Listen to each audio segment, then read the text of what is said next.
9 years. In the first 9 years of the existence of the company, we were trying to get it right, see how things work, because we also came into Nigeria, or came in. Do I say in now because we're not in Nigeria yet?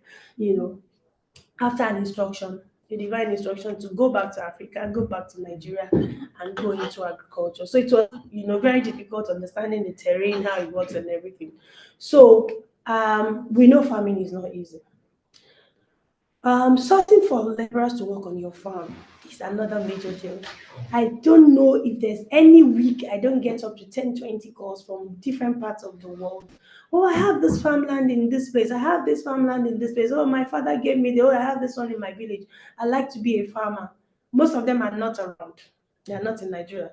Even those who are in Nigeria, you are busy with one thing or the other. But you have the farmlands, but you don't have how to effectively put the farmlands to use, which is a big problem.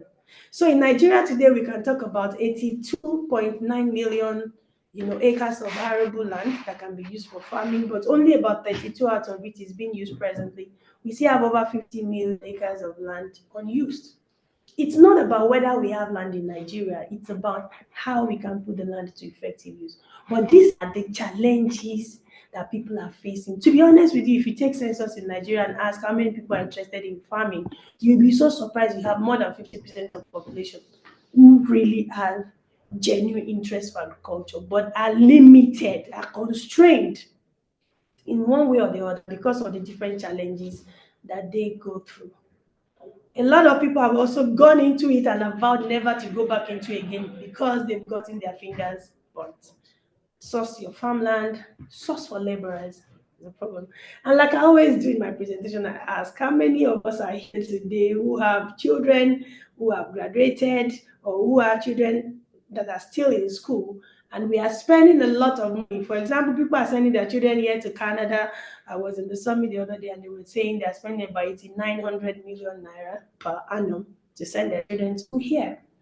How many parents will spend, okay, minimum 400 million naira or whatever to get the child out of school, and your plan is to now make that child a farmer in Nigeria?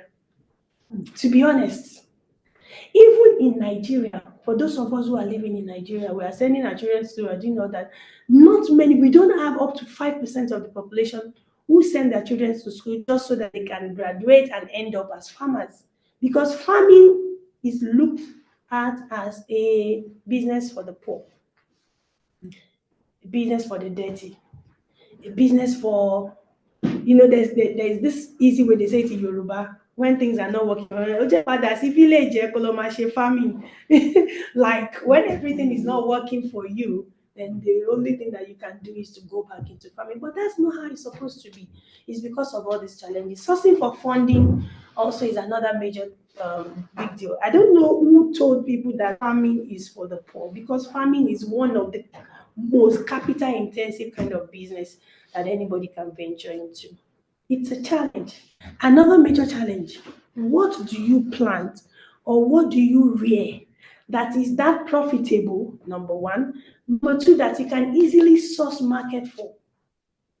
Anybody who is going into farming is not going into farming because of only the passion. You're coming into it as a business, and every business must be profitable for it to be sustainable.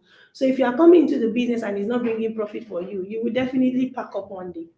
So what do you plant? What do you rear? What exactly is the particular thing that you should go into farming that will give you the kind of profits that you need for a sustainable business? These are all the challenges and many more that we also encountered in our, let me say, first 3, 5 years. It lingered on to about 9 years, before we were able to get our feet. So today, because of the experiences we've had, we know that there are some things you do not go into in farming in Nigeria. It may look good from the outside, but sometimes the risks are so, it comes with too many risks that makes you lose your money. Number two, there are some that can just give you the hypertension that you never had before. So, and there are some that the markets are too cabal. I remember our first production of Gary. Look at this very beautiful Gary. We can just pass it around. The first time we in fact, it was our first venture in Nigeria. That's about 16 years ago. And we did this cassava. It was so beautiful. So from the beginning, we already had an understanding of what we wanted to do. We went around to different cassava villages where they produce gari to see, because we have an understanding as a company that you don't look for money in any business you're doing. Don't look for money. Instead, look for a solution to provide. Look for a value to offer. If you have value in your hands to offer to people, money will be one of the things you get in exchange. So as we came to do agriculture, we're like, what problem is there in the food sector that we want to fix? So we knew we were going to start gari production. We had to go around different places to see how they do it, whether they're doing it right or wrong, and if there's anything we can do differently to make a change. And that was where we saw different type of secrets, the way they do all this. So we said, look, because of our time, I will not really go into all those things. But we just came out with this very beautiful gari from the planting, from the cultivation on the farm. We ensured that all we used were just organic, you know, health friendly, body friendly kind of fertilizers. We still call them fertilizers because that's the layman's language that everybody can understand. But they are not the normal kind of the NPKs and all those very harmful ones. And then we, set up the factory. It was looking so clean, so beautiful. Oh, you must wash the cassava before you peel it. It's not the norm. So this is what happens in Nigeria. You have a cassava farm. They harvest the cassava, they just peel. Everybody's working on targets. You are paid per sack. If you peel this number of sacks in a day, that is the amount they will pay you.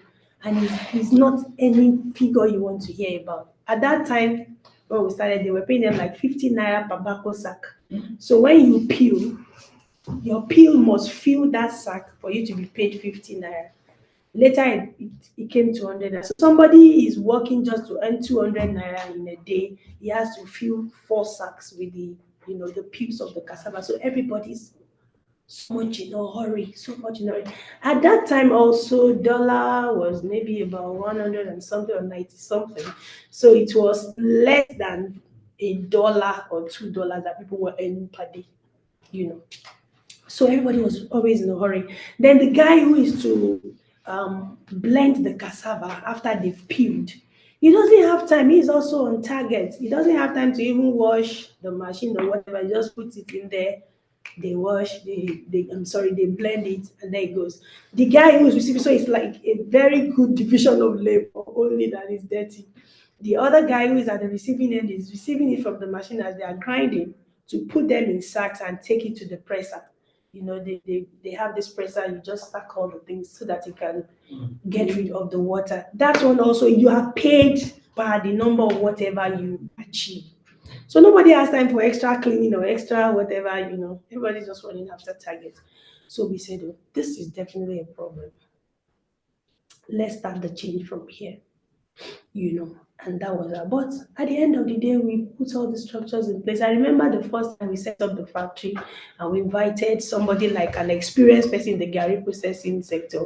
The woman came and saw all our facility, and then we had all the new people that we just hired. We gave them lab coats to wear to find Gary, and the first thing the woman, she laughed. Everybody laughed. She said, "What are we going to be doing here?" We said, "You are going to be processing Gary." Everybody just burst into laughter. He said, "Who fries Gary wearing lab coats?" That's number one. Why do you have all these machines? Why? And then we gave out instructions, SOP, standard operating procedure. Things don't work this way here. And then all these things. One thing she said, I'll never forget, she said, "Hey, lady, share." That means you can't make profit on this work. Why? Because she feels all these things we are doing will not work. And it will make them work less because now we said, okay, you don't work per target here. You just know you have come to work every day and you are assured of pay. Don't rush it. If it's just one bag you can do it and do it clean. He said, oh, Nishishe, how much there? Truly, truly, it came to pass later, but we're able to manage it somehow. But to cut the all long story short, Gary came out very beautiful, fantastic product and all that, but it was a problem to sell. Cost. Oh, we had this Gary for close to a year, trying to sell, trying to gain entrance into the market, and that was when we discovered that the markets are strongly cabal. There are forces controlling the market. You don't just come from anywhere and bring your product and say you want to sell. Even in the local market in Nigeria, at the end of the day, we couldn't sell, unfortunately, sadly, and we started dashing it out. We had a home fellowship in our house. So every Saturday evening, people come for fellowship, we package the area and we give them, everybody is happy. So on a normal day, this fellowship is not supposed to have more than 9, 10 people. But we had, at a time, we were 67, the other were 4. And our news got to the headquarters of the church. They were like, this place is no longer a fellowship, it's becoming a zonal church. What is happening here? Break. Oh, yeah. We broke everybody. Go to the following Saturday, everybody came back. And that was how we're dashing painfully. We're dashing this thing out. But I believe it's one of the things that also made a way for us. So later one day, Sue and I just sat and said, this time I'm going to continue this thing. What can we do? Then it seems like there is no way in this thing. So he said, if Oyibo can take our corn, turn it to conflicts, then there should be a way around cassava.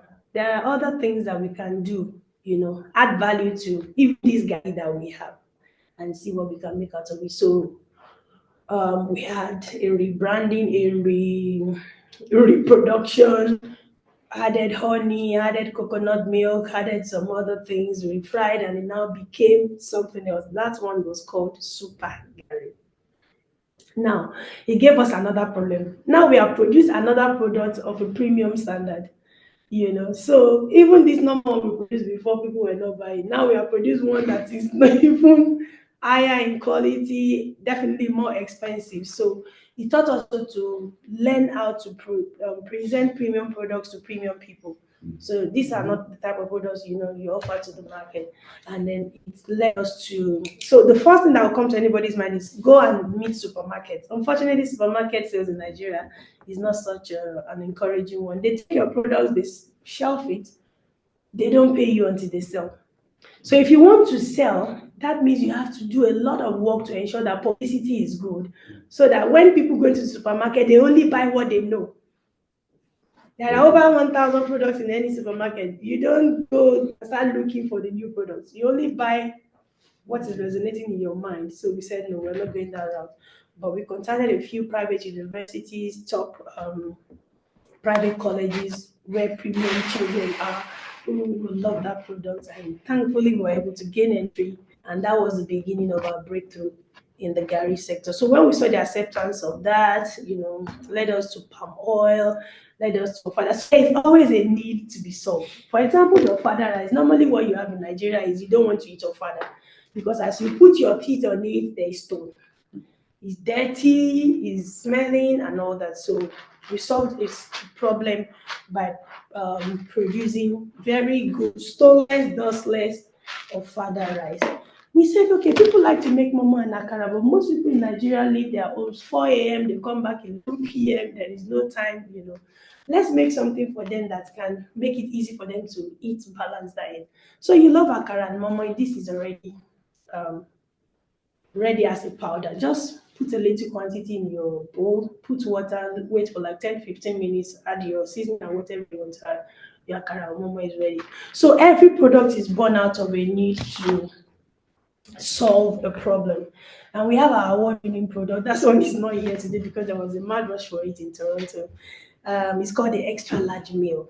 So that one is a blend of local rice and non-ripe plantain. Once again, we saw a problem in the market. Everybody loves poundo yam because they don't really have time to pound yam, but they love to eat something that looks like pounded yam. So there was this product in the market, poundo yam, and different brands. So now, if you ordinarily take your yam and peel it and dry it, you have the flour.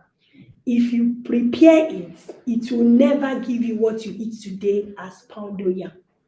What it will give you is amala. Yes or no?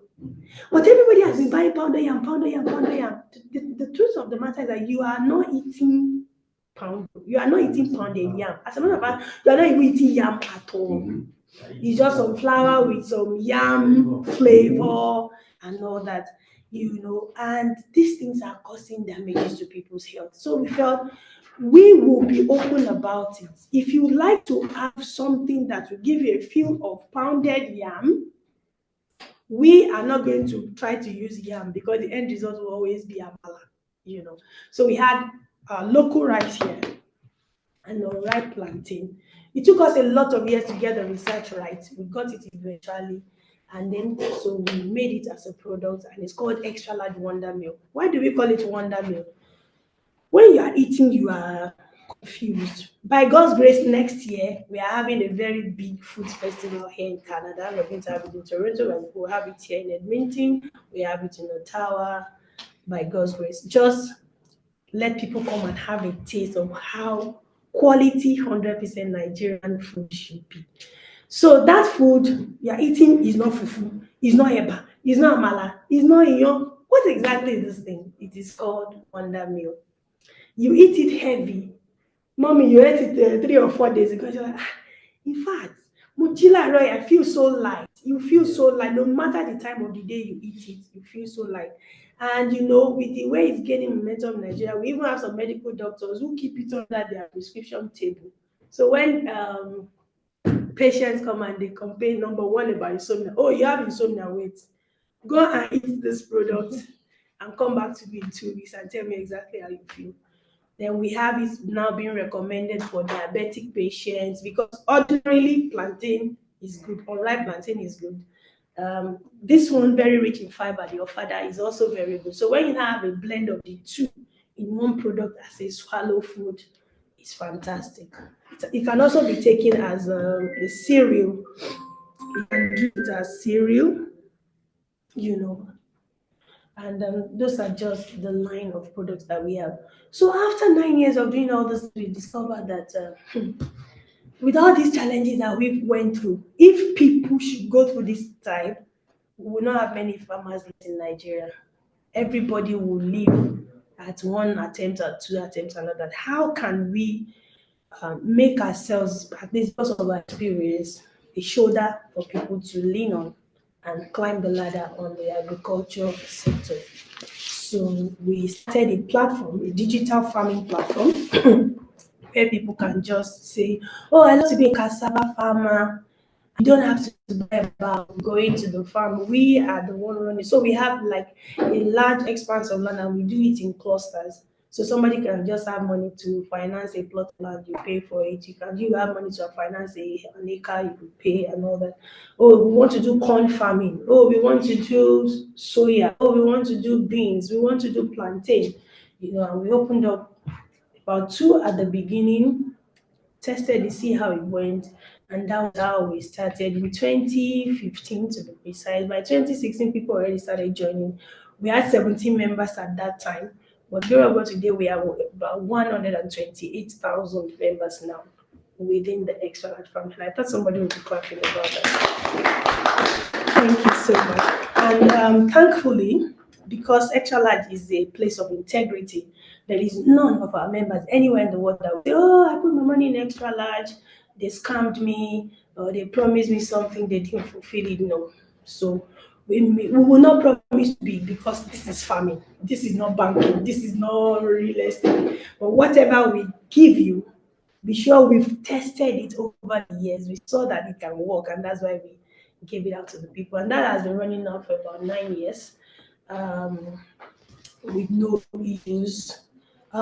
This year, for example, there was a lot of inflation in Nigeria and all that. And we have, for example, one package we call Fit Farming. When people joined it like 8 years ago, you invest 372,000 to sponsor a pond of fish, and you're earning 70,000 naira every 6 months as profits. But that time, a bag of fish feed was selling for 2,400. Right now, a bag of fish feed is selling for about 14,500. So there is definitely no way we will continue to pay that same 70,000 in 6 months when the fish feed and the percentage increase in the price of the finished product, which is the fish, is not commensurate to the hike in the inputs.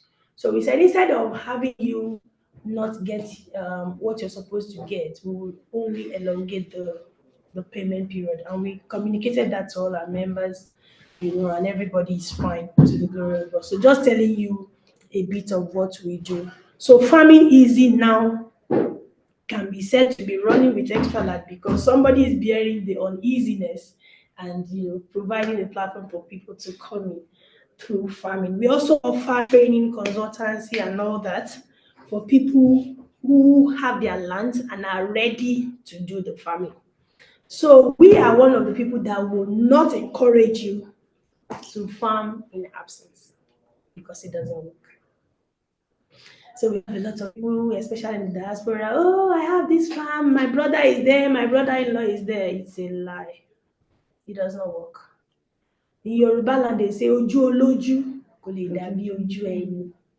So, but instead, there are some other things you can do in absence, something like maybe palm, because that one, once you're able to invest in it heavily, fence it and all that, So we advise on the type of things that you can do, and if possible for us to set up your farm for you, train your workers, but we cannot help you farm on your land because we also have thousands of farm, and the major thing about farming is the management. So that comes under farming. Eating healthy, like I said, comes under this. I'm able to share one or two experiences providing quality 100% natural food products. Living healthy. If you eat healthy, you will definitely live. I'm a living testimony. I was diagnosed of fatty liver, many years ago. Not so many, not up to a decade, but well over half a decade.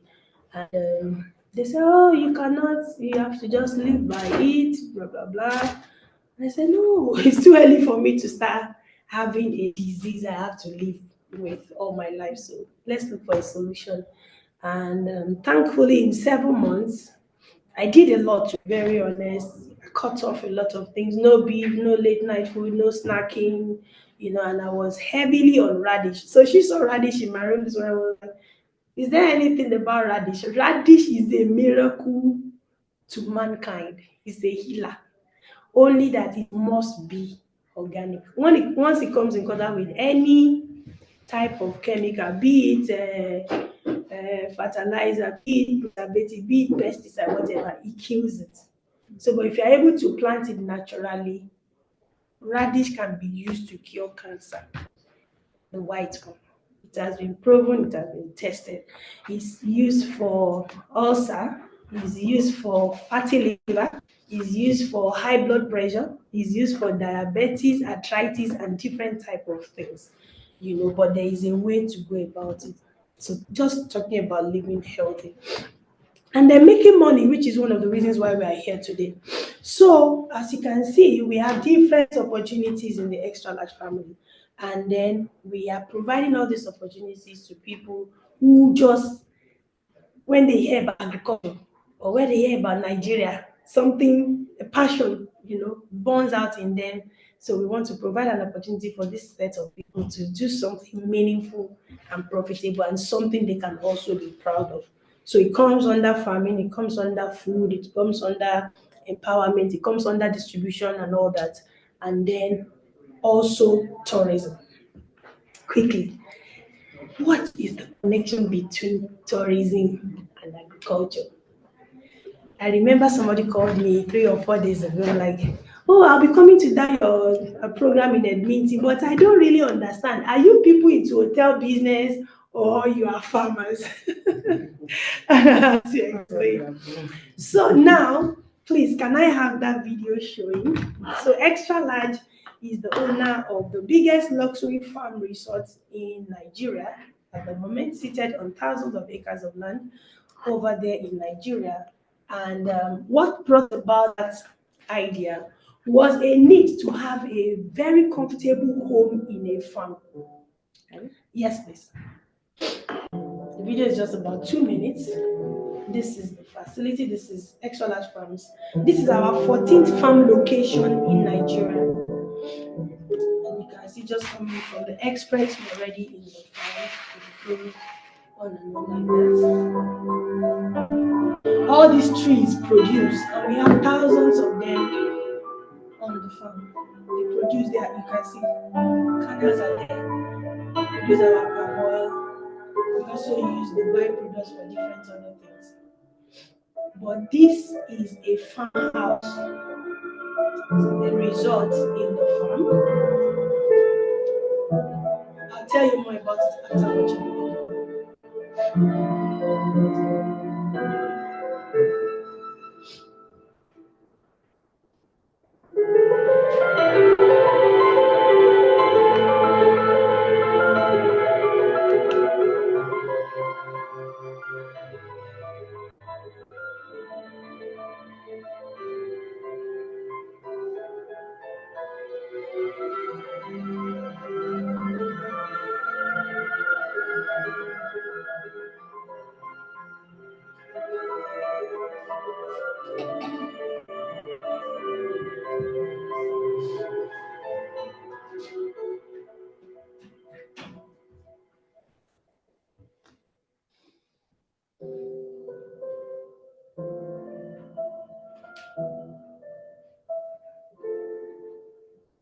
And I will ask a question after watching this video.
This is the restaurant.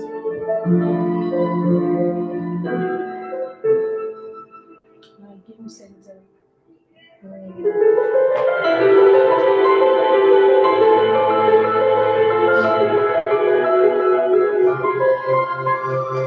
Okay. I think we can pause it a bit.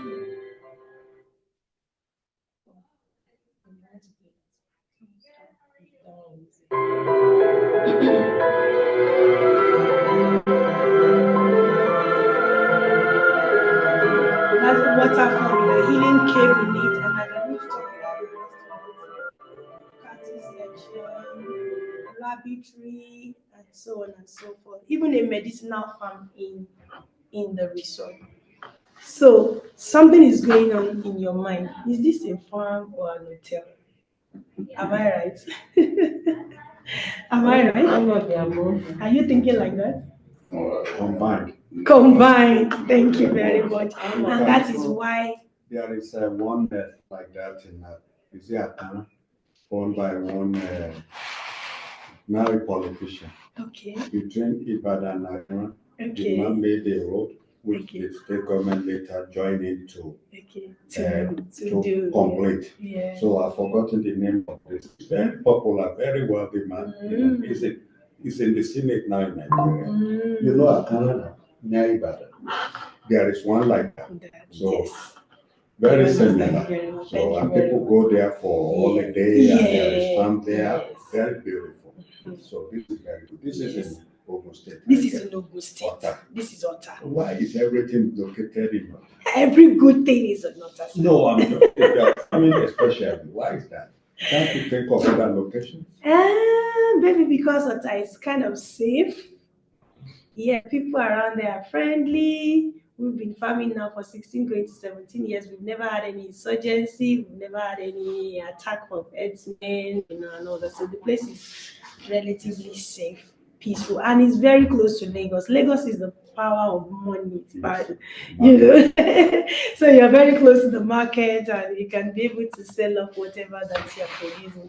Thank you very much. So this that you just watched now is what brought us to agri-tourism, which is what I just want to quickly round up in about 10-15 minutes, give us some time to ask our questions, and then we can call it a day.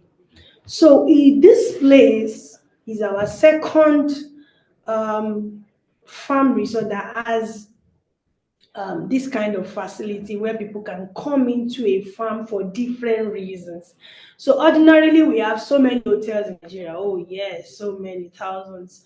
We also have a few resorts, but we do not really have many farm resorts that are still running at least till today. So for us personally, what brought about the idea is just for us to have a very comfortable place in the farm, because most times we go for our farm operations, we have to leave to go home. By the time you come back, it's like you're starting all over again. They don't do it like you are there. So we said, no, it can't continue to be like this, especially during our harvest seasons. You harvest one very, very funny one. Let's imagine that this is the size of a farmland. You harvest on one of our sessions, you harvest from year to year, you leave to go home to come back the following morning. You left, you stopped here. By the time you come back, they have moved you here.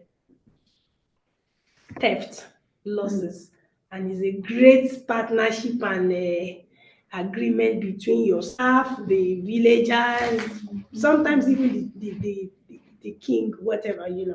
So because of this type of thing, we say we must have a place that we can stay in a farm as long as we want to, not have to rush back home, so that we can be able to properly monitor whatever we are doing on the farm. Whatever we have back home that takes us home, let's put it here. And the moment we started that, we discovered that it helped our business. Number one, not only for us, it made us stay more on the farm. Number two, it also encouraged and brought to us a lot of workers, because now most of the luxury they don't have at home, they have it at work. So even when you ask them to go home, they don't want to go. There's light, there's water, there's everything very good. And then later we now discover that other people from outside, we didn't think about that, to be very honest. But we saw that people like the idea of just coming to the farm for their weekend. It's not the norm. It's not like the normal hotel kind of setting and all that. Just come to a farm. So, oh wow, this is a business inside agriculture that we can explore. So we had our first facility right there in Nota, just 1 minute from Covenant University or Winners Chapel in Nota. And that one had about 18 rooms, very beautiful and all that. So people were coming and we saw, they like this though. Why can't we expand and do more? And within this period of like 2 years, we discovered the place became very small for us and we had to move to a bigger facility, which is what brought us here. So when we got here, we said, no, everything we see abroad, we will make it happen in this place, so that when people come to the farm, they can have the best of the best. It's like having a Sheraton in the bush, and that is exactly what. So you want a cinema, you have it there. You want a swimming pool, you have it there. You need a gym, you have it there. You need um, good food from a very beautiful restaurant, you have it there. You want to sleep on comfortable beds. I remember most of our mattresses are from here in Canada, because we just want to give you that international hospitality, but still remember that you are in a farm. And then it's also born out of the passion to wear a new approach for agriculture. So today it's very easy for us to talk about agriculture, farming, without stressing ourselves, because people can see it work and they can come into a place where it's working without talking too much. They come for their holidays, retreats, trainings, annual general conferences, excursions by schools and all that. And they end up asking questions, how can I become a farmer? Which to us is the major achievement that we have achieved in this resort thing. So here is the business part of it. We, as a company, as Xtralarge Funds, we have a vision and a mission to attract into this resort 1 million tourists every year. Now we are strategically positioned between Lagos and Ogun State. Like I said, this is Otaiti Roko Road, is an ECOWAS road. From Lagos to this resort is about 2 hours by drive. And from this resort to Cotonou Airport is like 1 hour, 15 minutes by drive. So we are just like in the middle of two countries, which is a very good one. Lagos is close, we are in Ogun State. The population of Ogun and Lagos State alone is about 47 to 49 million people. Now, out of this population, not even talking about people who are coming from different countries or different parts of Nigeria. So 1 million tourists that are coming into this place now gave us a need to provide more and more accommodation to receive them. So today, I present to you something that is not normal, something that is very uncommon. I'm presenting to you real estate inside agriculture. I'm presenting to you an opportunity to invest in tourism inside agriculture, because the 1 million people that are coming into the city, for example, and out of them, some will come that day and leave that day. But at least 10% of these people are projected to stay over for minimum 2 days, which is the norm that we have in Nigeria. So if you have 10% of 1 million people, which is 100,000 people, having a reason to stay over for minimum 2 days, normally it happens on a Friday. They check in on a Friday and they check out on Sunday. It is placing already a demand on us for the provision of 8,333 accommodation facilities for these guests to stay in on a monthly basis. If you divide 100,000 guests by 12 months we have in a year, you have 8,333. And if you further divide it, it will give you another 2,075, 77 provision for accommodation to be met weekly. And that's the big deal. So ordinarily in Nigeria or any part of the world, it is not so wise for you to build a house for the purpose of renting it to make money. Because, for example, on the mainland in Lagos at the moment, you can get a property, a manageable property for maybe about 100 million naira, a 2 bedroom, and then the highest rent you can get on that is like 2.5 million naira per annum on the mainland. Now you've invested 100 million naira in purchasing this property, and you're earning 2.5 million naira annually. And that's even if God helps you and gives you a God fearing tenant. Sometimes they pay 1 year, 2 years, and they stop paying. The money you will use in hiring lawyers to help you collect your money from them is more than sometimes the money you even want to get on rent. So it's not a very good business. Apart from that, investing 100 million in a property, getting 2.5 million naira annual rental income will give you minimum 40 years to recoup your original investment, not to now talk of starting to make profit. Apart from that, deterioration will happen. The house you built 40 years ago will not be like that and will not have the same market value 40 years after. There will be need for renovations and stuff and stuff. But here we are presenting to you an opportunity to own a holiday home in the biggest luxury. Don't forget biggest, don't forget luxury farm resort in Nigeria. So by owning this holiday home, number one, you are partnering with us to accommodate this large population of holiday lovers, of companies, of religious bodies, of the young ones, of schools that are coming into this farm and seeking accommodation on the facility.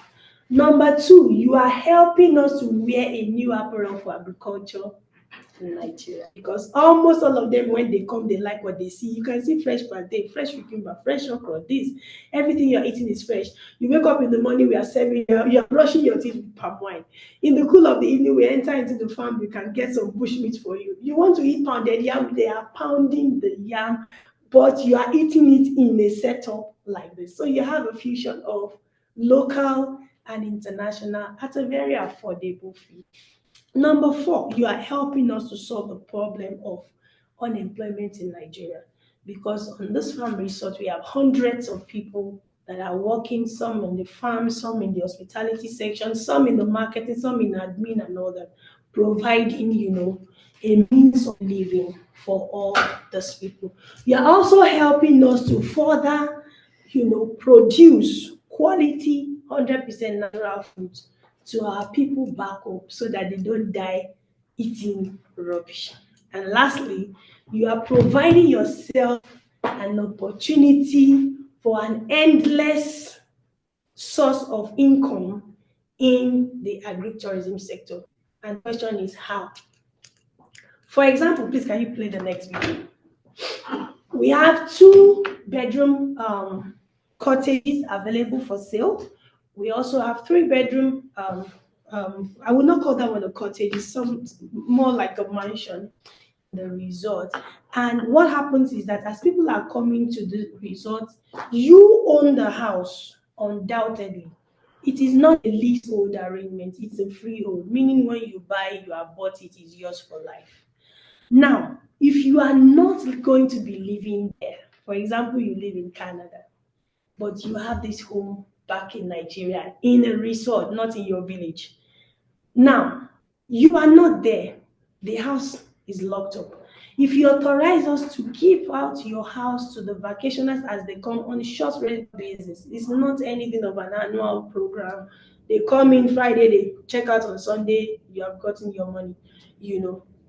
So that means you, the owner of the house, you are earning your rental income on daily or weekly basis.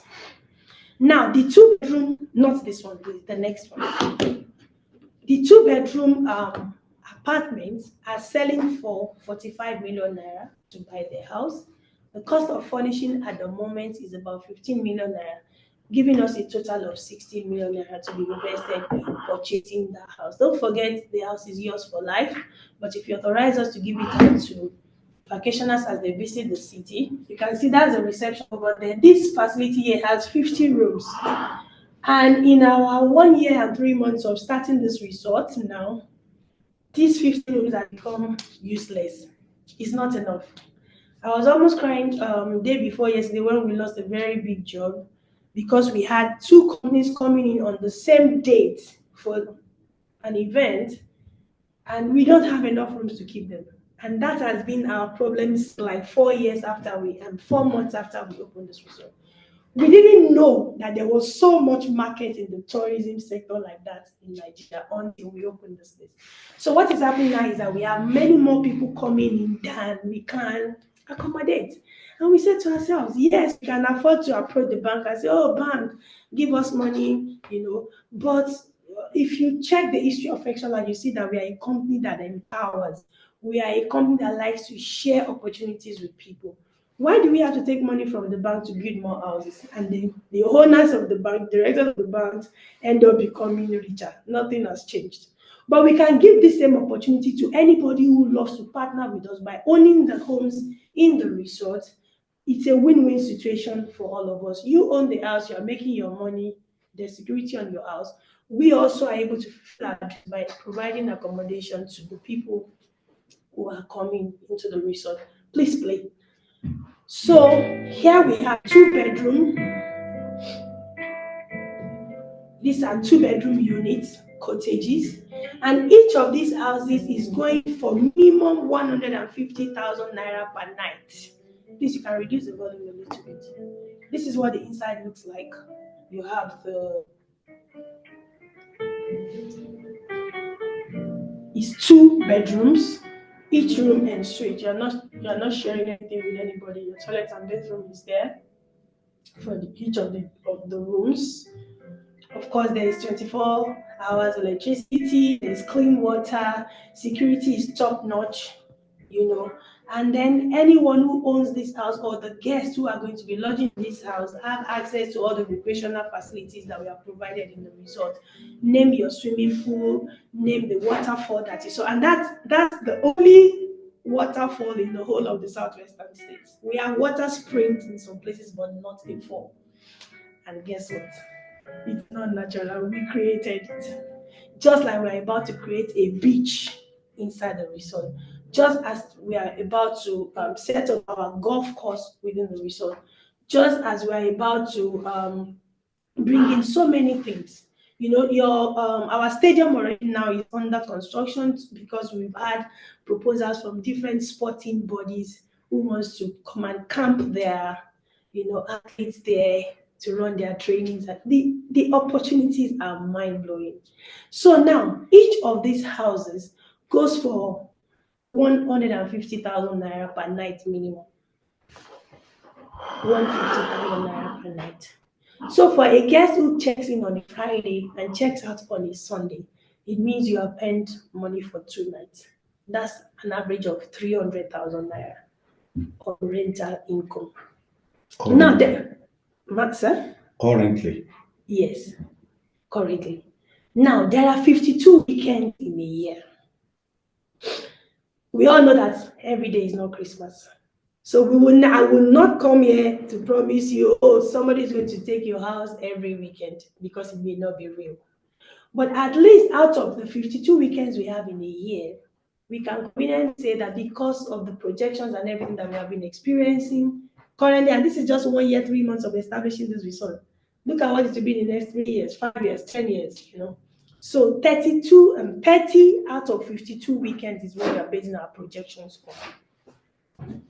So if somebody is able to take your house for 30 out of 52 weekends, and you're earning 300,000 naira per weekend, it means that you'll be earning an average of about 9 million naira rental income on that property. Number one.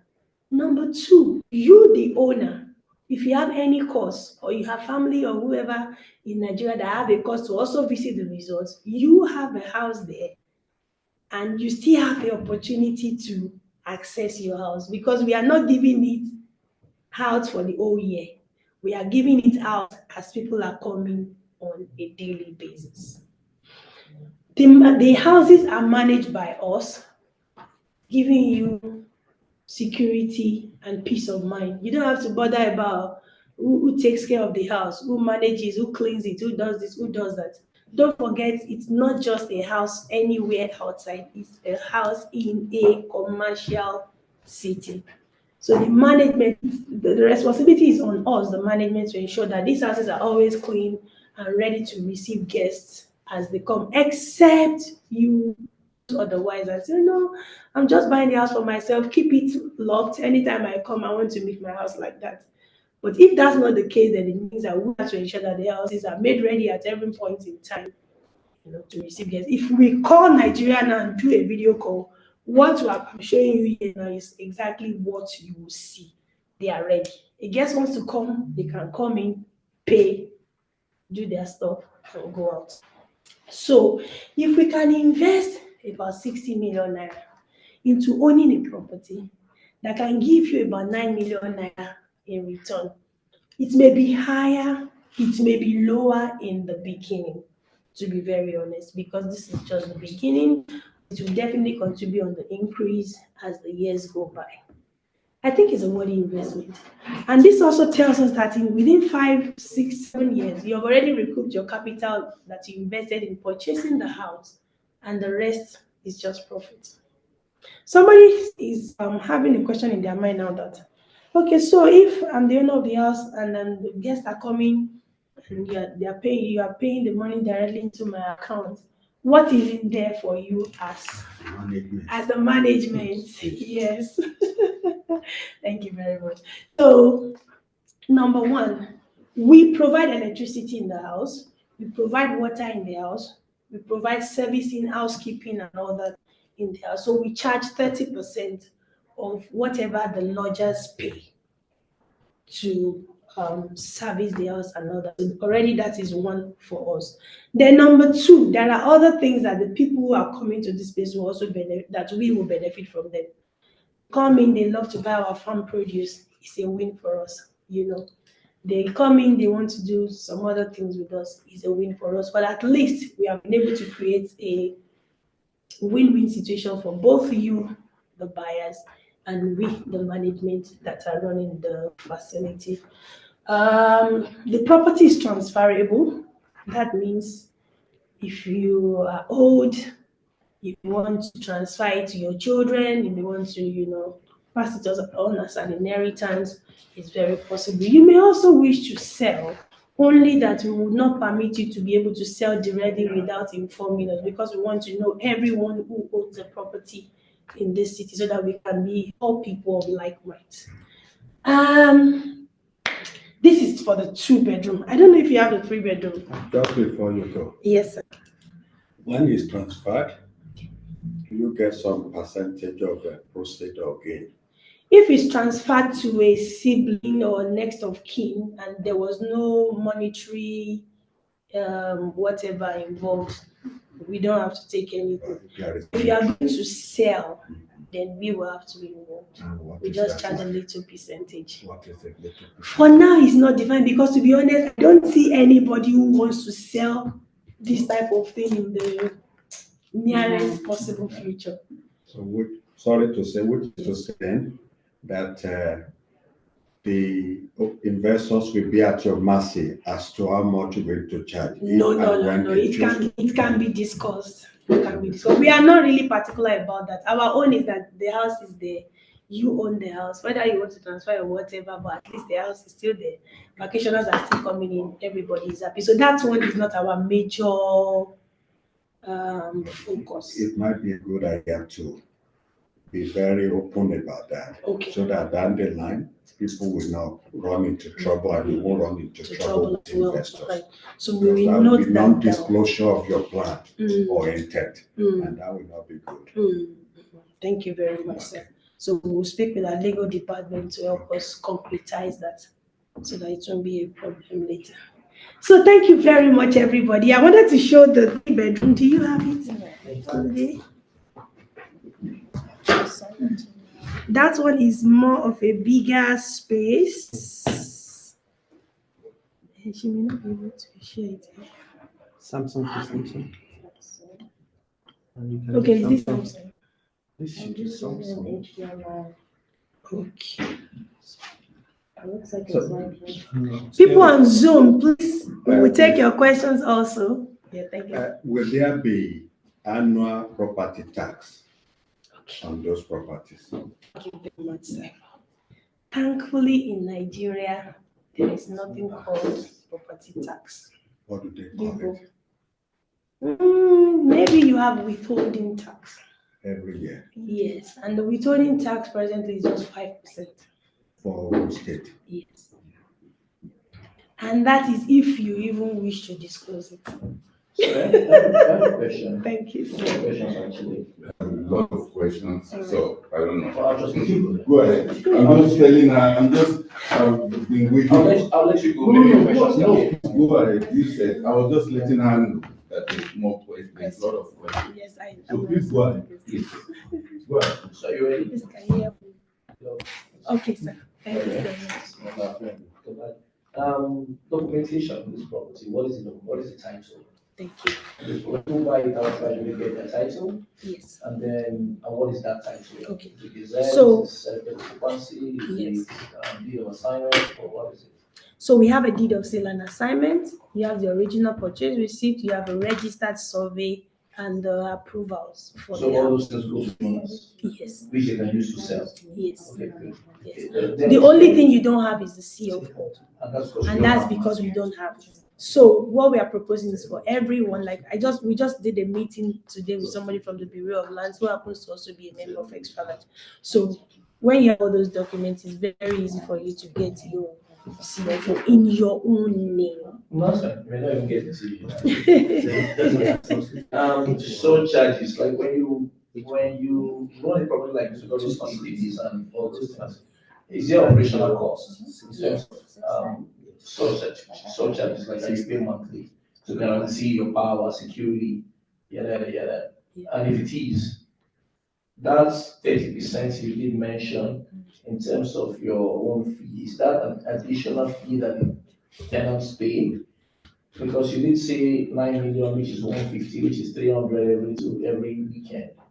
Now, the 30%, is it out of that 300K that is being paid, or it's an extra additional charge that the clients pay and has nothing to do with the owners of the property? Okay. Because if you do that, what we're getting is no longer 300,000, it's Yes, it's less. one Yes. is two Two something. 230, or 210. Yes. If what is right. So it's important to understand what that is. Can I answer that before? Okay. So what happens is we charge it. We don't want to bother you about having to pay some service charge or facility charge on a house that can generate income by itself. You understand? So you get only pay those charges out of what you're earning on the house. And that's why there's 30% for the electricity, for the water, and for housekeeping. So, but based on this question, what you're saying is 30% and nothing more. Nothing more. No, that's not even my question. That 30%, is it out of the 300 that Yes, it's deducted from what the What you lodgers pay. pay. So we're not getting $300,000. 300, sorry. No, Yes, you're getting 30% less. Yeah, okay. I think that should be But that's okay, gross. right? But don't also forget that there's tendency for improvement, for increment, and all that. Well, that's fine. People can be creative and look for ways to expose their properties to generate income. Yes, right? yes. Another thing is midweek, because I think you reference mostly weekends. Midweek, is it closed? Is that what it is? Or it's just because you get more traffic in the weekend, so that's why you're using it as an example? As an example. Okay, So what I said today is a projection. For example, somebody called in last month and booked one of the houses against January. So there's a package we call premium package, even for the house. So the classic package is the 150,000. It doesn't include anything. But there's another premium package for 230,000 per night, because we are going to feed the guests. We're going to make sure that they are feeding and all that. So that extra is for feeding, but the 150 is for the owner. Then we remove the 30%. And somebody paid for 1 week. So we are here making a projection about weekends. But there goes somebody else making a 1 week booking, 7 days for January and has paid. You understand? 2 weeks. Or even 2 weeks, And you manage everything from the exposure, the visibility, the advertisement. I guess that's what you're charging 30%. Right? Okay, that makes sense. So the owners don't need to do anything. That's it. Okay, now, do you have restrictions on who can be in that 2-bedroom homes? For instance, my old school association, they are like maybe not much in our school, 20, 30 of us that graduated in the class, and they want to do their yearly get together. Right? Come to your resort, there's other facilities that makes it fantastic. And to save costs, they rent 1 or 2 buildings so that have 6 people, 7 people can stay. You have restrictions for Yeah, that? we have restrictions. So normally, because the house is just 2 bedrooms, for the 2-bedroom, we will still show you the 3-bedroom, which is the bigger space. So, but for the 2-bedroom, we have 2 rooms with 1 bed each. So we assume that at least not maximum 2 people in a room. So that's 4 people. So, but we also have cases where we have a family, they have a little baby, or they have 2 children that still want to manage, but we do not want to take more than 4 or 5 adults in the house. We don't want to put unnecessary pressure on the amenities in the house. You have people now sleeping on the couch, breaking things and all that. So there's little form of restriction. That's a very good question for someone that will have 6. And they are all grown. So. And they're all good. So we always ask If when you're a family, I don't think it's fair to ask you to book 2 buildings. If 2 bedrooms, you are managed yourself. No, if you are a family, so what we do again is we provide extra beds. Yes. No, but what he's saying is if I get these 2 bedrooms and I come with my family of 4 children and me and my wife, 6 of us, there shouldn't be a restriction if it is my family. So you let us know. You will still let us know. So that we can provide extra mattresses for you. No, let me just come on that. Alright. If you say the property belongs to the person, No, they are talking as a guest. no, Abi? not as a guest. Oh, as a owner, it's As the your owner, house. it's your house. Okay. You can It's bring your in house, people. you like. Oh, Yes. As a guest, if a guest wants to. No, but if a guest, When you're ready. typically, When you're ready. which I think is answered, you don't want to have more than 4, Mhm. and if you're going to go more, you have to let it's The standard management everywhere, know so that we standard can everywhere, provide because- Hotel, extra and like you mattresses. said, some people use sofa bed, Mm. but you don't want people to sleep on the sofa. Mm. If there's no sofa bed or no arrangement for it, and you get wear and tear. So it's very important. So if that one is standard, Yeah. and when you're done, I want to. No, good. Okay. Time No, for the this video? is. So let me quickly show you this one. This is one example of mind-blowing business opportunity we have here. This is a 3-bedroom. So I wouldn't call this a cottage anymore. Please play. The foundation of this house was laid on the 1st of September. Yeah. 1st of September. 1st of Last September last month. Yeah, and it is at this stage Last now. month. Last month. And it is already at this stage now. But I tell you, we have 2 clients who have already paid for one week booking of this house. They've paid. Even though we showed them, it's not yet ready. They said they don't mind. Because like we have one family of 9, coming to celebrate their mother's birthday, in February, and then they just all want to be together. They are coming from different parts of the world, and they don't just want to. So the 2-bedroom is not okay for them. There are too many for them. So we have the 3-bedroom. Comes with a larger space. You can see the bathroom, big, the rooms, 3 big rooms. The sitting room is almost double of this place we are. Has a dining, has a very beautiful kitchen and all that. And even in its state like this, people are already booking and paying for it. So this one is going for 100 million naira. That's for the When you say bedroom. 100 million, are you saying plus the? No, plus the furnishing. So now the furnishing Change it to. this is for no. This is 3-bedroom. I know. Yeah. This is 3-bedroom. This is So well, that's what I'm asking. The 3-bedroom is 100 million. I think Yes. it's 45 million. no All the 2-bedroom is 45 million. Plus Plus 16 furnishing. million for furnishing. No, furnishing of the 2-bedroom is 15 million. Yes. The house is 45, So that's making 16. a total of 60 million Yes. for the 2-bedroom. And you're saying The furnishing 3-bedroom. because- And you're saying furnishing because you want to have some Standard. some specs, some standard. Yes, and the furnishing comes with all the settee, Yeah. electronics. There are 4 ACs. Appliances Even and the all that. kitchen is air conditioned. You have a microwave, gas cooker, fridge, freezer, washing machine, and all those things. So you determine this. You want to have consistent standard. Yes, in all the houses. yes. Because now we have, we have some organizations come and, for example, now we have a demand for 30 of these houses by a particular company who wants to take it up for 3 years. So we don't want them to come into this house and there are some things there that are not there. We want some level of consistency. That means But for the 3-bedroom, because it's coming somehow like a luxury package, to be very honest with you. So we have the non-automated homes at 90 million for the 3-bedroom. Then we have the automated homes at 100 million. So you just want to have the effigy of, hey Siri, open my blind, hey Siri. So That will be fully furnished. yes, no, that's the cost of the house. so. That's my question. Then the furnishing for the 3-bedroom also, because it's luxury. For example, the one we are going to furnish, we will be able to, we don't mind being added to our group.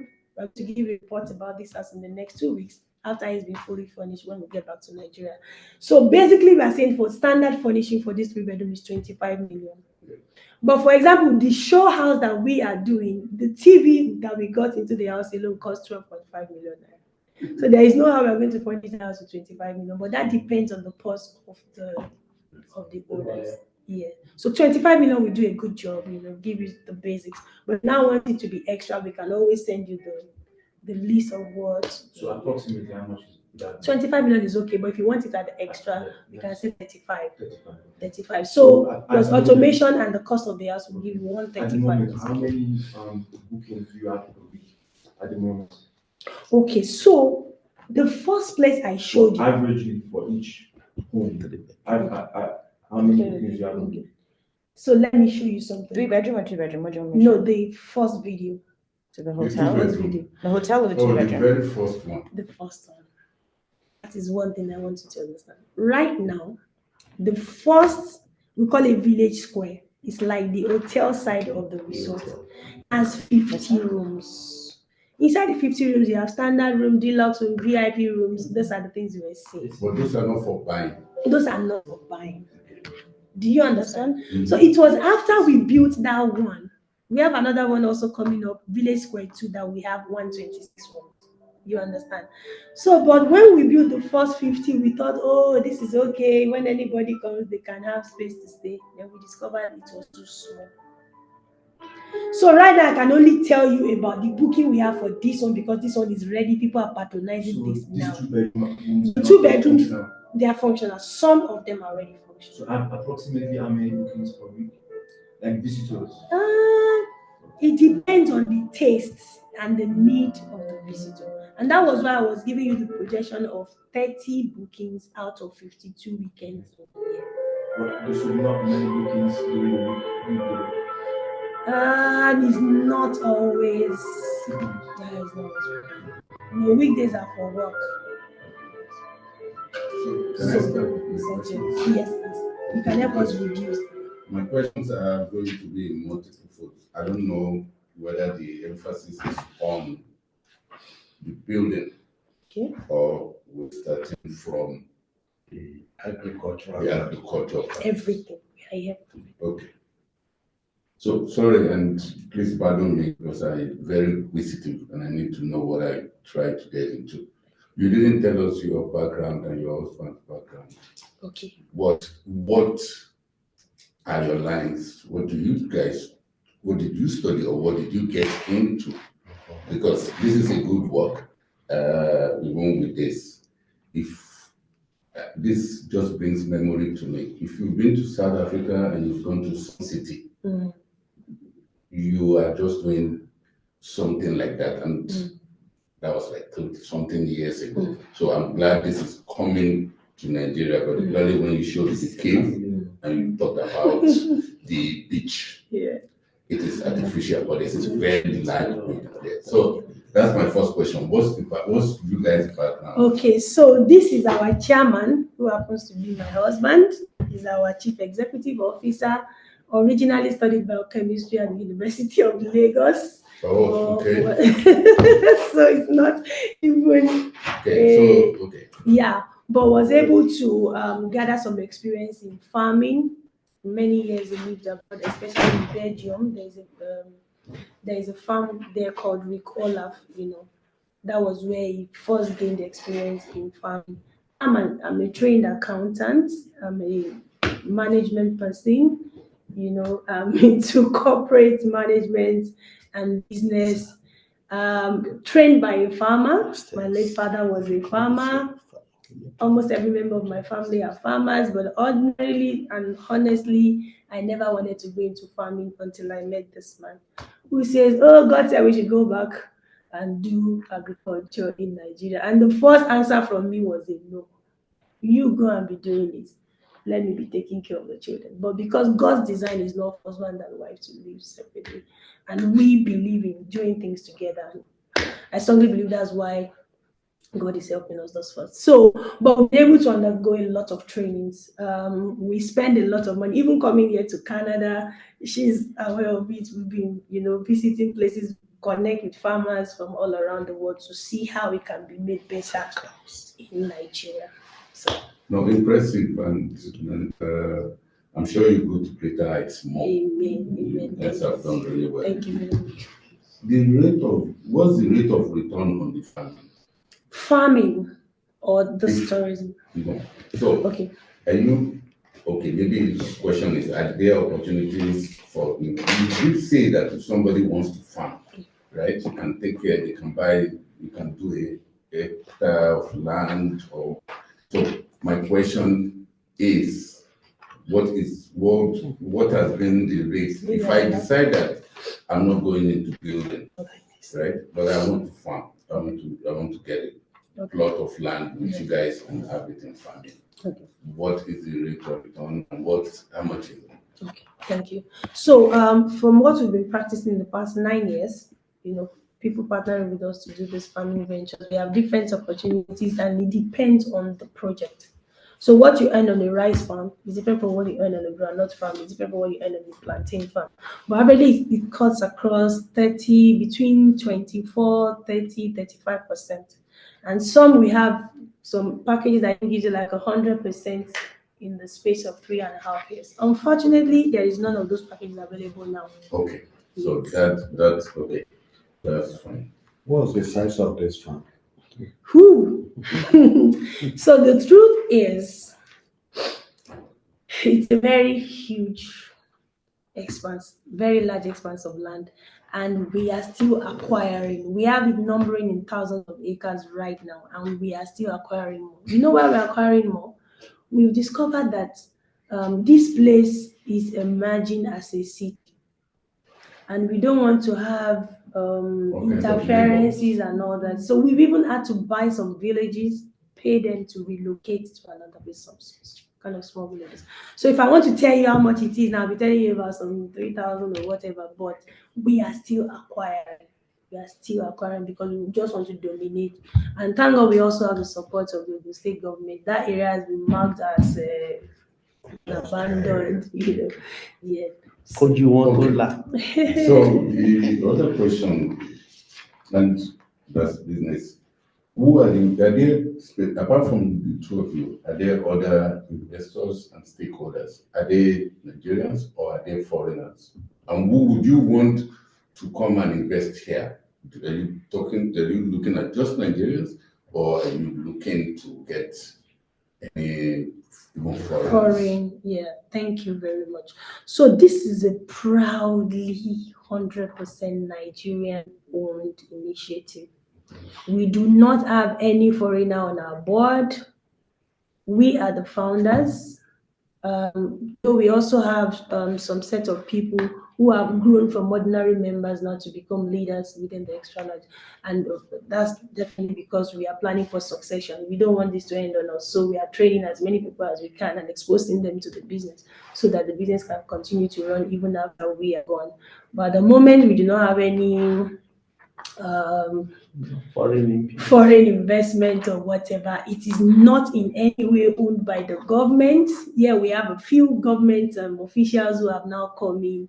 Like we were privileged to host senators in the southwestern states toward the end of last year, and we know what that did for us. Everybody just comes down there. I must be part of this. So you're only becoming a part of it in your own capacity as an individual, not anything that has to do with the government. Yeah. Who are we pitching to?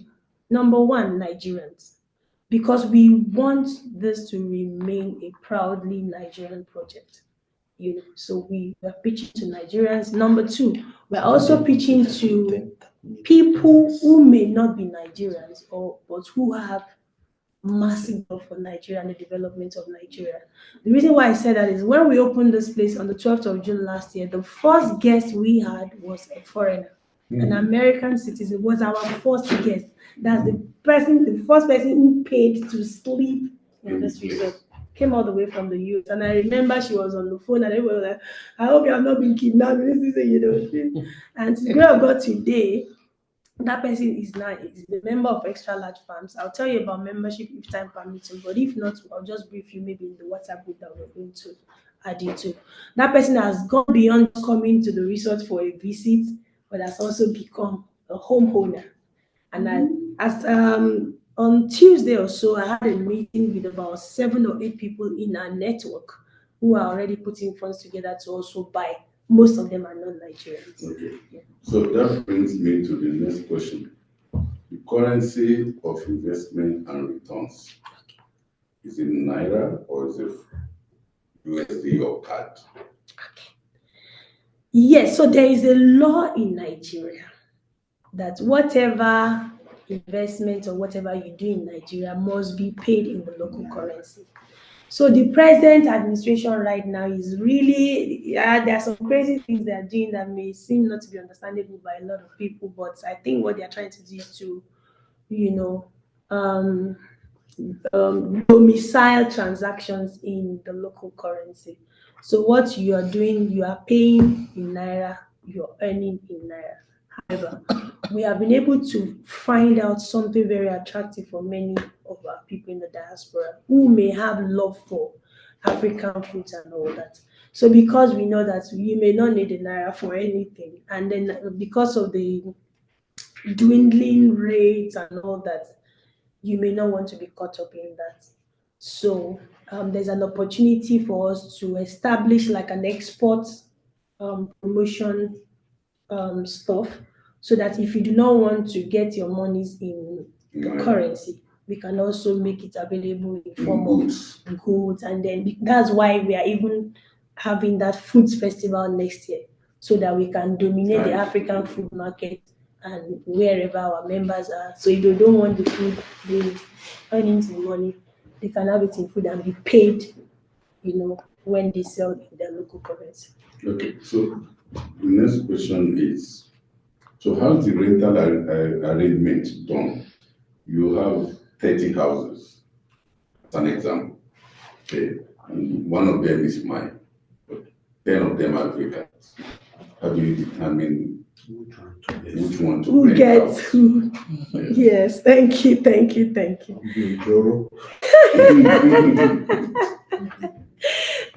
So, to be honest with you, there are some challenges you only face or you only encounter when you get there. So then you are also preparing ahead as you are seeing the need for it. So I love the question. It's a very good question. But the good news is that most people who come to this resort come in groups. So most of the time, we don't have a need for one apartment, two apartments. I told you of one that made me almost cry on Tuesday morning. The contract is netting about 30 million naira because they needed 81 accommodation facilities. So that would have been 40 of those houses given out. You understand? So we will be able to manage that as we are learning, as we are growing. Yes. I think, sorry, I want to add this. In the business of resorts in Nigeria, we only have few resorts. In Ogun State, we can mention somewhere like Obasanjo Presidential Library, and it has 155 rooms. So, for a non-governmental person, and you know who Obasanjo is, when he was building that place, he invited all the governors. Nifumilowo. I know that. And he invited all of them. Dangote, how much are you giving me? Go and talk. And then, so he got his money. He built what we're talking about. And the beautiful thing about it is that we have few. You can go to places, they will say we have 26 rooms. We love a very good hotel in Ibadan. And every time we go to Ibadan, we love to stay there. And the day when I get there, I got there one particular time, they said, we are fully booked. I said, we are fully booked. I said, how many rooms do you have that you are fully booked? We found out that there were about 12 or 13 rooms. I said, no wonder. The person came from Paris and he built a wonderful hotel and he maintained it. Because in Nigeria, you have to be careful where you stay. Because by 12 o'clock, you will know whether you are paid for light or not. They can just put on their generator. Diesel is very expensive and they won't put on light till the end of the day. And they cannot do solar. So for large groups, that's why we lost that job. And we have more than 7 of it now pending. That's why we want to rush back home and finish on time. We have promised them. We want to rush back home and finish on time so that when we finish on time, it's easier for us to be able to say the rooms are here. Like this 3-bedroom is almost ready. There's another one that is also there, about to be roofed, and then we have already given that one out to some people. So they put The us. amazing thing, sorry to cut you short, the amazing thing is that even when we show people, because we always like to be real, even when we show people, it's still under construction, but it was started so time, and we are going to round up. They said, no, we don't mind, we can still, and they will still pay even for an uncompleted building. It's amazing. It's amazing. To stay for a few days. Just To stay for a few days. There is The no road farm network there is resort. fantastic. The road, so you're coming from Lagos, you just drive into Otaidi Local. We also provide pick-up and drop-off services from any part of, Lagos and Ogun State, and we pick up also from the airport. So it gives people some kind of, peace. I'm coming, I'm secured, and all that. Then internet facility is top notch. We are on Starlink, owned by Elon Musk, so you don't have a feel of I'm in the bush or in the farm. Then security is perfect. That road is an ECOWAS road. It's the road leading Nigeria out to the Francophone country. So it's not even just only about our own security, which we invest in a lot, but also the security provided by the government. Coming on that road, actually, I don't know if you know that road very well. You have all the military people on that road, TSS, and every 5-10 seconds there's a road check. So what does ECOWAS mean? Does it mean like Economic ECOWAS- Community of West African Like, States. I know what it stands for, but what does it mean that it's an ECOWAS road? What is that? What's the So benefit that of it road being an is ECOWAS? not owned by It's not Nigeria. owned by any Okay. country. Yes. Okay. It's Okay. like the highway going into the It's US one from and here. yeah. It's between Canada Two- and the US. That Yeah. person has to Yeah. be So it's there. well maintained Yes. Well, and secure. Yes. Secure. Really secure. Okay. And it's one of the roads that even when there is Boko a Haram. closure or whatever in the country, you can't close that one Right. Okay. because it doesn't only belong to. So I will just round up, but I have two questions. I'm one up with the last two questions. Number this is it in the market here? Have you tried to push this into the market? The here? products. Yes. Ah, Or you don't want that? we want to. No. Okay. We So- want to. Okay. I So think right our now- products are in the market because the way Xtralarge design, as Yeah, a that's family what I member, you wanted can to go say. and buy at the office and bring it down here. Many people don't eat the food here. They just tell their cousin or their auntie or their brothers to bring the food from Nigeria and they send it to them here. So you may be surprised when you're able to see. we have a lot of African stores. In fact, this area that you are in, there are about 3 surrounding us. Yes. One is just down the road. Yes, We've good been news. We to were at Mr. Eleyimi. Eleyimi. Little Yeah. Woods Produce. We've During the been week, to and it was Amoke. super Then there's exciting. food block just right behind you. Just 2 minutes, even if you walk through this corner, you get to food block near the soccer dome. Where it's Oh, okay, located. okay. Yeah, there is one there. There's one on Passant, which is downstairs, and I have not seen them. But the other thing is, I think it needs to come out. Do you do large packages or are they small packages? So let me quickly comment on that. So the mission, the vision of Xtralarge is not to sell to the open market. We suffered trying to enter the open market when we started. And that was why we painstakingly built a family of people who have value for healthy natural food products. So to be honest with you, these products, even in Nigeria, are a little bit more expensive than what you get in the normal set. And now we have about 128,000 members who must eat this food. So we have been busy meeting the needs of these people and not really having time to. So let me ask my question the other way. How do I get them? Maybe that will answer my question. Yes. So now you register as a member, so you can always have access to the food. That's how the community And is they will be built. shipping it to you in Yes. Canada. Yes. I think Then the second thing now is that as we are, all these visits that we are doing, we are registering our presence in all these visits. And don't forget, I also mentioned about the idea of having a Nigerian Foods Super. Festival next year. So it's to just register the brand in the minds of people. We don't want to bring a product and drop it at Little Woods or the food blog or Amoke or wherever, and you don't know about it, you've never seen it before.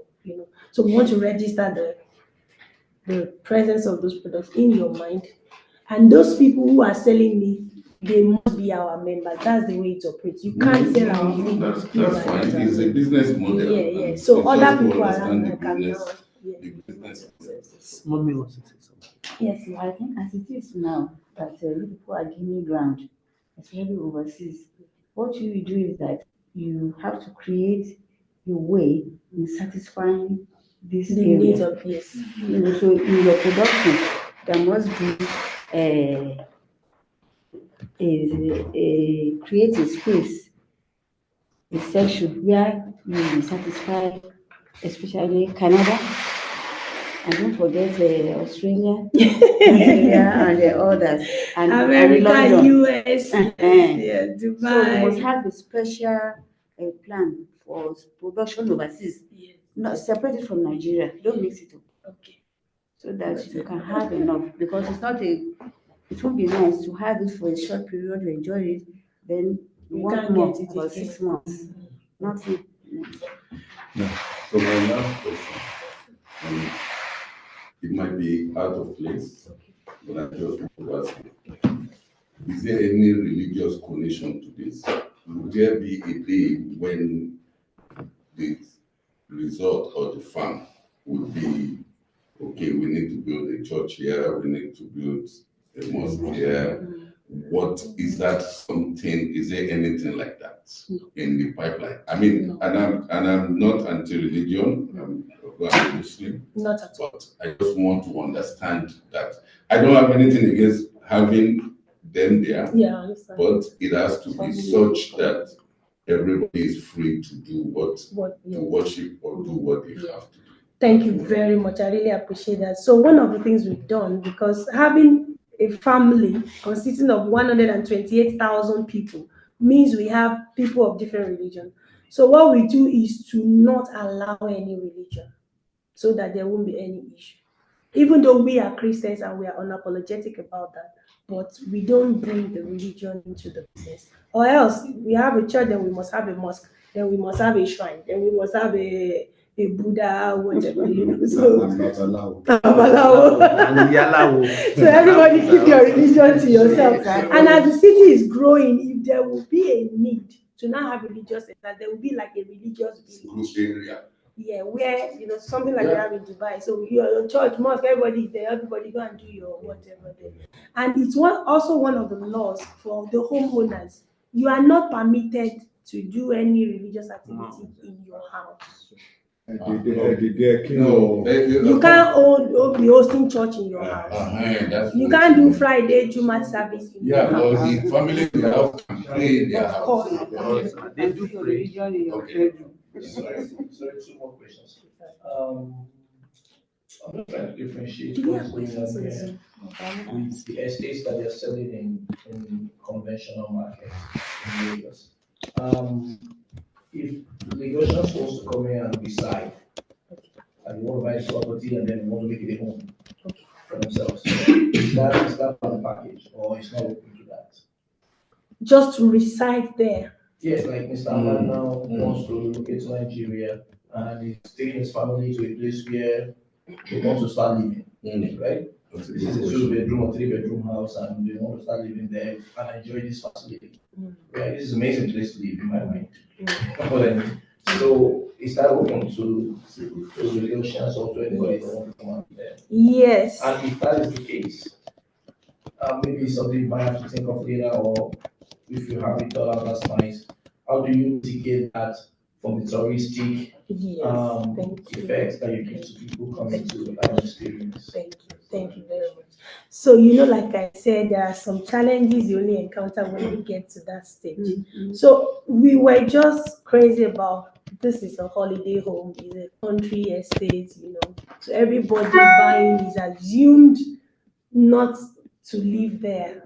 Until we started having, in fact, we have some people who have completed payments for one house and they are buying the other. And they're telling us the reason why I'm buying two is because one, I would not want anybody to come to, and then the second one will be for the business, So, like I said, it's your house. So we are already knowing now, even though we didn't know that from onset, we are already knowing now that some people want to come and reside in the city. As primary place of residence. Yes, as primary place of residence. And that's why we are going ahead to provide the likes of hospitals, grocery stores, pharmacy, gas filling station, and all that, because now we know that You Vulcanizer. want to make a city. yes, we No, are it's making. It's city. not we are making. We It are has a making. 3D. It's on that right now. It has I think there is a No, it's 3D. important. It's actually important to know what we're doing. Yeah. Because it's a very Dicey. it's a very daunting, and it's important to give the right impression and the right decision, because I see a lot of work still needs to be done in terms of infrastructure, right? Like the road, like I still see red sand there. That's kind of not today's conventional ideal estate road. Most roads are tarred. Hence, you're not charging surcharges or facility or what operational charges. So you might be taking your time to get those infrastructures in place. But if you go to the island, like Blackwell, I'm affiliated with Blackwell Resort, and it's a different ballgame. The only nightmare I have with it is far out in that neck of the woods, which is just, but it's a beautiful resort. So that's what you're trying to copy. But that's strictly, they have a residential orders in a different four-wall fence, and then we have a resort, which is a whole quarters, is a different four-wall fence. So people who are there can have membership in the resort and they go do their thing. However, I can come and do my mom's 80th birthday. I can come and do anything I want to do in the resort, and it's not, because I just don't know how we're gonna blend The two together. holiday experience and people residing as permanent of residence together in this kind of project. So, and it's an easy way to really, you can easily get that Tangled. if you're not really, if you don't call it what it is or have a defined guideline of what that is going to be. And that's why I asked that question. Yes. So what we are doing now is we are asking, and we expect people to be very honest. What is the purpose of buying this house? Do you want it to remain as an holiday home for the tourists, or are you intending to come and live there? So we now have answers like, oh, I'm buying it now, but I'm planning to retire there in the next 30 years, 20, 10, Dabiri whatever. wants to come with the husband and the grandchildren. So we're having those type of things. And so we already know that we have to create an estate within the city. Thank God we have the land. So for those who intend to be living there, of course, you will not also want the interferences of holiday people and all that. So we can have a separate place. But for now, these ones are the normal holiday. Now, let me give this clarification. Everything we are building now is a microcosm of what is coming into that place. We have not started. When it comes to accommodation, we're talking about 400 housing units. It's too small. I have Ujikokoro for land. And the way these things are supposed to be is for extreme comfort of everybody that comes. Everybody is doing their own. Nobody is touching each other. If you're holidaying, you are doing their own. There is a hall we are going to put together beside the village square. It's going to be ready in less than 45 days. I'm used to doing such a job, and I'm happy doing it. Now, the houses will be fenced completely away from the rest of the village square. Village square is this is the first, what you saw is the first village square. We're still going to do village square local. It will be built with mud houses. And then you will see all the beautiful things you see in this place. You will see it inside. But everything about it is mud. So it looks like you're clear on the vision. Very, very clear. We have a 3D. The only thing exactly, maybe that should put into perspective for people to see what the entire scope is. And then the phases that we are all in, we can work on those phases and talk about those phases so that people will not be filling the gaps. No, everything. If anybody comes with a contrary opinion, we just tell you, you've not bought the land. You've not bought the house. Let us not be ambiguous about it. There will be no ambiguity. This is what we do. This is what we offer. Exactly. Full stop. Yeah. If you want, many people came, I want to be my husband. I said, no, you cannot. I'm the one. I've been an engineer for a very long time, and I want to build for my sister. And no, because we have more interest in these homes. than the interest you have. You are an engineer in Nigeria. I don't trust engineers in Nigeria. It's not because they are not good, but because they like money. And I know what they did. Yes, because I travel out and somebody gave me a 6 feet deep for 2-story building. And he said, multi change, yes, 6 stories. And we started putting iron rod. I spent $500 million into the foundation. And the foundation is the building is still there. And the foundation is not out. Engineer can kill somebody. $500 million. The iron rod alone. We were buying tons of 1 trailer load of Dangote. Thank God it's not now. And we just pour everything inside. Back. I said, could he feel? Could he feel like it's okay? That man nearly gave me high blood pressure. I sacked him overnight. And we began all our things. And God has been helping us.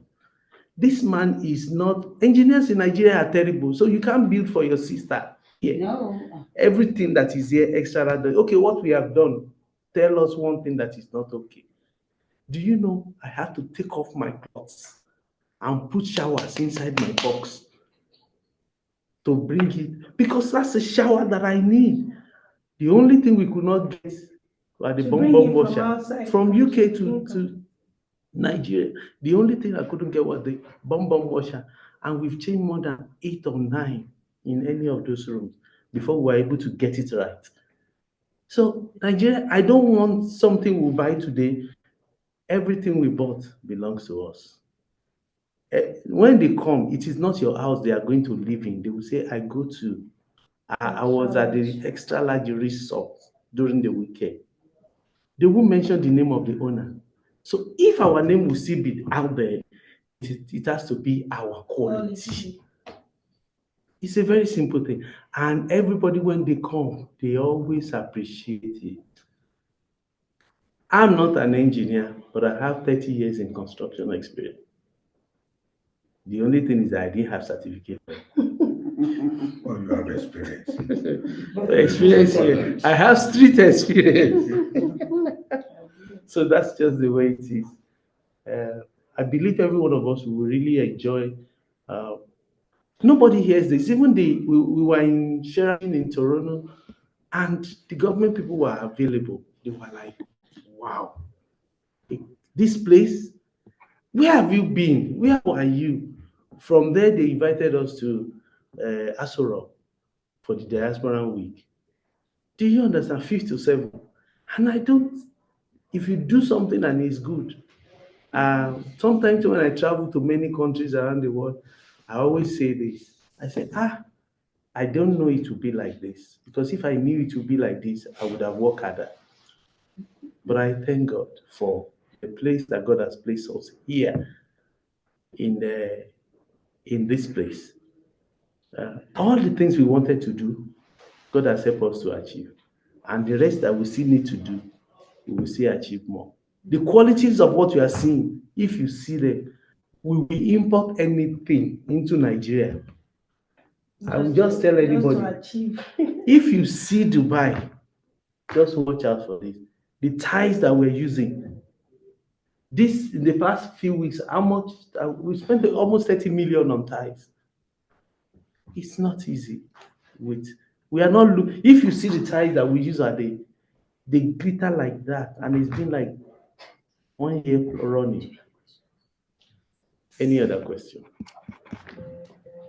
If I may just comment, I never knew this meeting would be mostly about making money through real estate, which is very captivating and very interesting.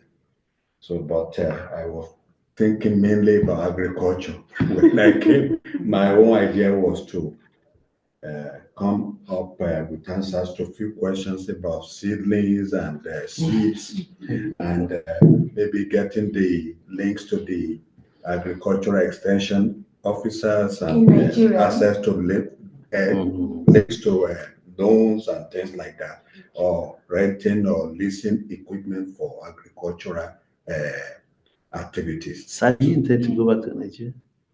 Because if you will get all those, please don't let anybody look after that for you. You are the only one who can look after No, it. I heard her saying something like that. But I still have some friends of mine who have big farms in Nigeria, and they are based here, and then in the US and other places. And there is one thing you mentioned that it really resonated with me, and that is the idea of not going to food crops when you are not there.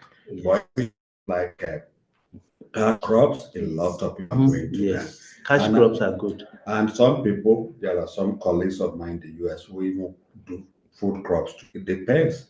So it doesn't mean that idea or that advice is out of place. It's proper for one to bear that at the back of one's mind.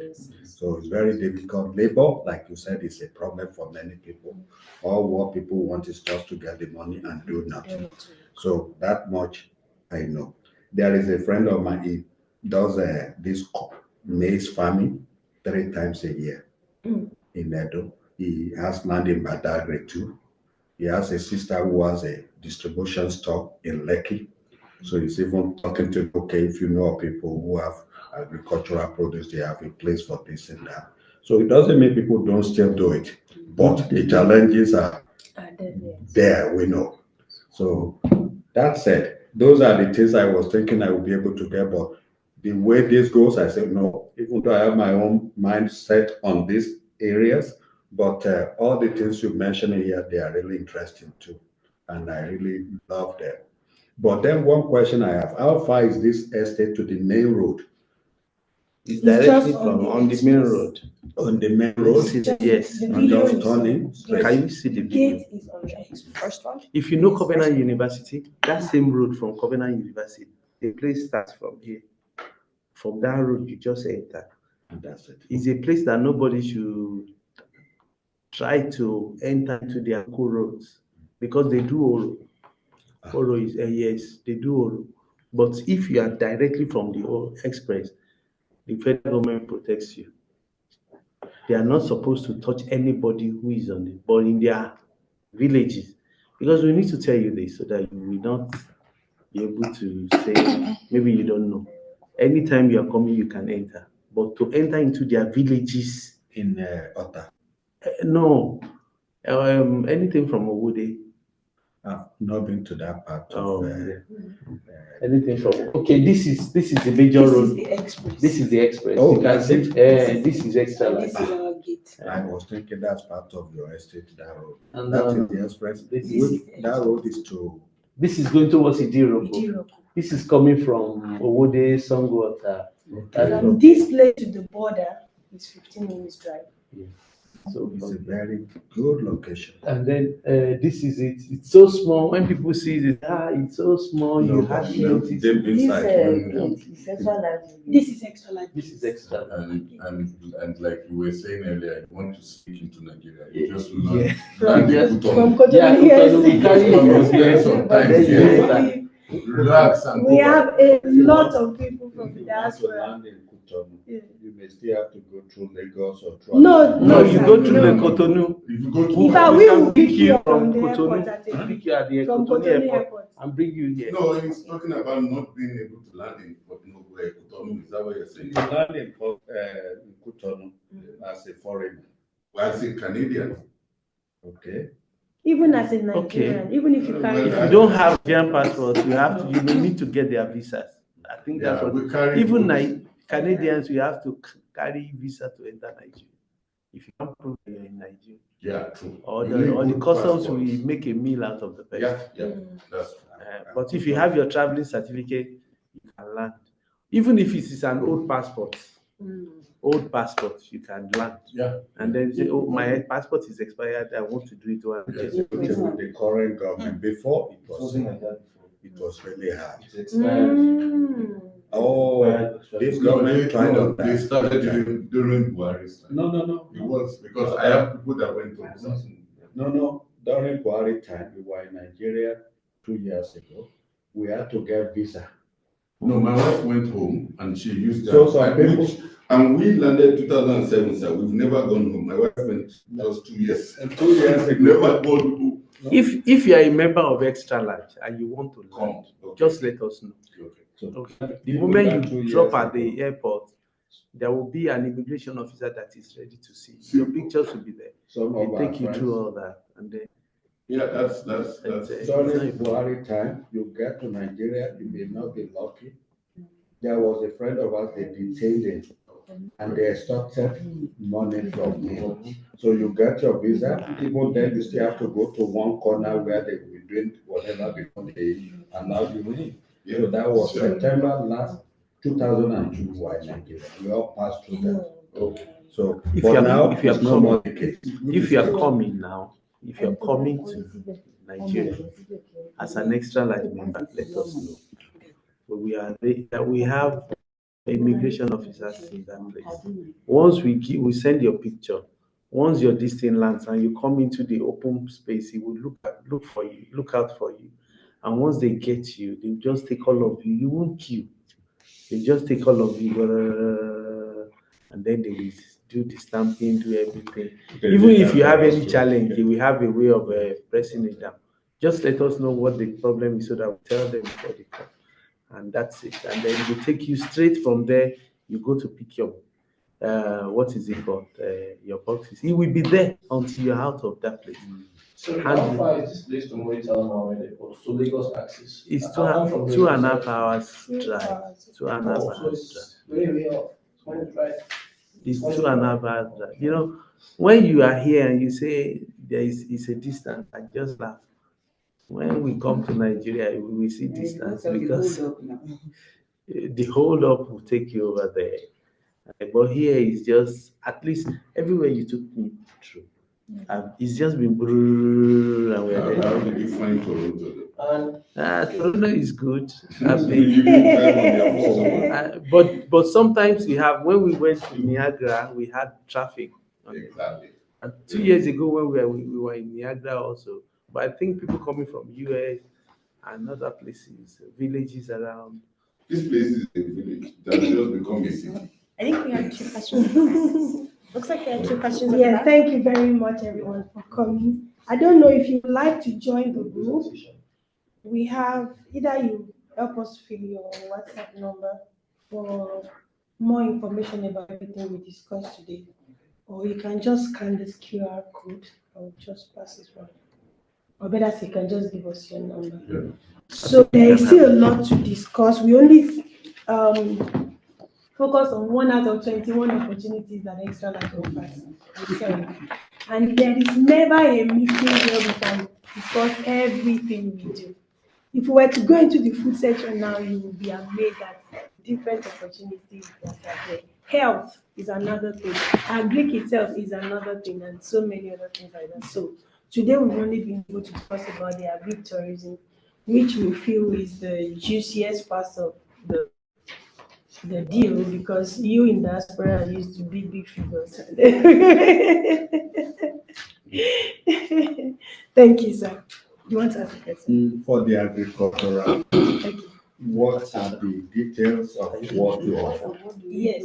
So that's why we have to take your number so that you can request, we can have a personal meeting with you, if you don't mind, so that we can discuss your own WhatsApp. Yes, we have a WhatsApp. So please help us ensure that the number you are giving us is your WhatsApp number.